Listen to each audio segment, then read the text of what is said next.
Hi guys, Simon Bean here, chilling in my car in the New Forest. VAT, Veterans Against Terrorism, founded by Dan McDevitt. And when we went to talk to him, I saw you were there talking to him with the other lady. When we went down to talk to him, they were like stuck for words. They can't say nothing. And it just basically goes to show the left, extreme left like they are, cause more headaches and spread more lies and hatred than anything. Over the last few weeks, I guess, but more so over the last couple of days, I've been going through Facebook gradually after my sort of 3 or 4 month sabbatical, and it's quite clear to me now that we're not getting as much support as we once were. There's 18,000 members, which is a huge amount of members. On the PTSD march a couple of weeks ago, only about 95 turned up from VAT. Of the Marius that was done by Tony Bugle outside the House of Lords, VAT members totalled 0. Now, why is this? I have spoke to a few individuals within VAT, and various people are taking little sabbaticals now, a week off here, week off there, a couple of months away, not sort of going dark if you like, not being too involved.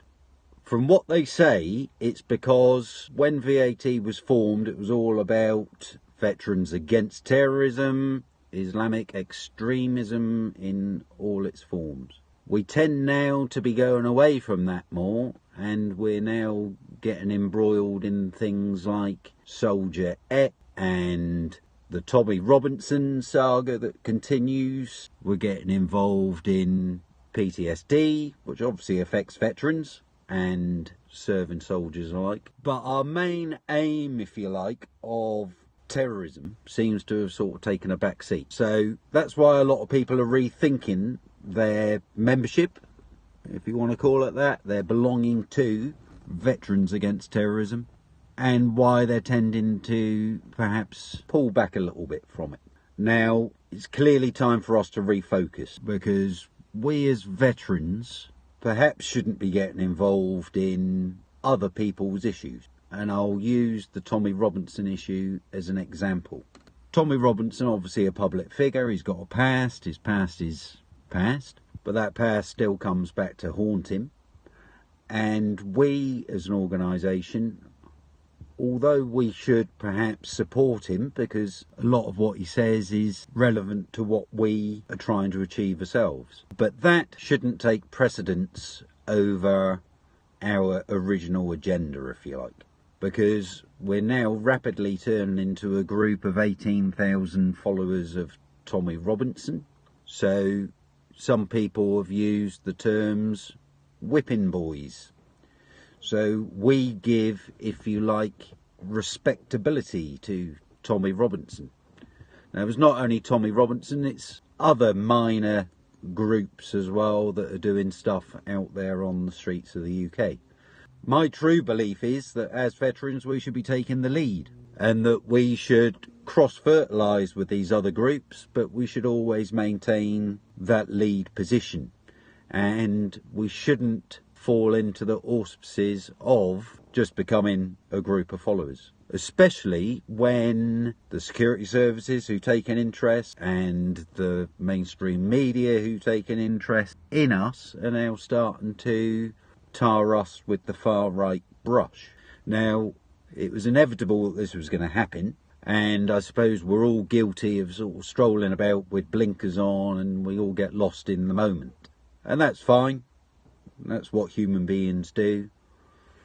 But we really need to refocus our effort and come back into the fray and re-pick up, if you like, the baton and carry on with our original agenda. But perhaps not use that agenda to target Islam, because Islam in itself is quite divided up. You get radical parts of Islam, you get peaceful parts of Islam. So we don't want to turn all the people that follow Islam against us. We need to bring them on side. So we've got to refocus on that extremist side, which is perhaps looking more into Sharia law and making sure that Sharia law is outlawed from this nation of ours. Because if we take Sharia law out the equation, extremist Islam starts to implode. It falls within itself and they lose power. So that's my first thought. My second thought is that groups that we were quite tight in with before, like Marius, and reporters that gave us a huge voice, like Red Pill Phil, have sort of faded into the background. We don't seem to have the cross-fertilisation between us and Marius and us and Red Pill Phil that we once did. We've almost shelved them. At least that's how it feels to me when I look back through videos and I look back through comment and I look at the amount of conversation that used to go on between us all before that has just suddenly stopped. Now, on that PTSD march of Norman's a couple of weeks ago, only 95 veterans against terrorism personnel actually turned up. Now, consider there's 18,000 of us, I think that's quite appalling. I wasn't there, I was out of country at the time, but we really need to make an effort and support PTSD because it's a massive issue, not only for us veterans but also for the serving soldiers who are going to become veterans and hopefully will join in with us. But Marius also, they had a bit of a protest. There was Muslims present, there was non-Muslims present, there were atheists present, there was Christians present. There was lords and ladies present and baronesses present, but not one single veteran. What do you think about the diversity of this march? What, you know, in terms of the speakers? I don't really think you can get much more diverse, can you? We've got Muslim ladies, we've got baronesses, we've got all sorts going on really. I mean, you just look at the crowd here now. We've got Assyrians, we've got blacks, we've got everyone really, and for them to say that it's racist it's a lazy argument. Yes. It really is just the most lazy argument. If you can't refute somebody's allegation, you just shout racist at them now, and it's boring and it's juvenile, to be honest. It just shows your lack of intelligence that you can't refute somebody's allegation. You just shout a name at them and you think that you've won an argument. You haven't. There's 15 buzzwords in case Oh, you I ever know. need them. Xenophobe, Anything racist. after that, hit them. Because that's what they're like, That's isn't what it? it is. Have you got any debate?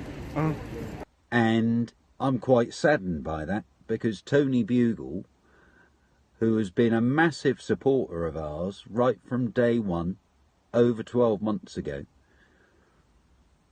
we seem to have shunned her somewhere along the line, and I just can't understand why or how that's happened. So we really need to get her back on side, because at the end of the day, although we've got an allegiance with UKIP, our allegiance with UKIP wouldn't be as strong as it is today without Tony Bugle's assistance, because she was the one that got us into the House of Lords. She was the one that introduced us to Lord Pearson. So without her, we wouldn't have this strong allegiance with UKIP. And I think we're in a position where we're becoming very, very short-sighted now, and we're forgetting the people that assisted us in the early days. So we really need to try and get that back if we can. Red Pill Phil, he quite rightly has pulled away from the marches at the moment, and the reason why he's done that is because he doesn't want to be part of an organisation that is seen to be moving further and further towards the right. He has great respect for us, he loves us, he always gives us fantastic coverage, and I for one am proud of that coverage that gets passed on by him, because he's got many followers now.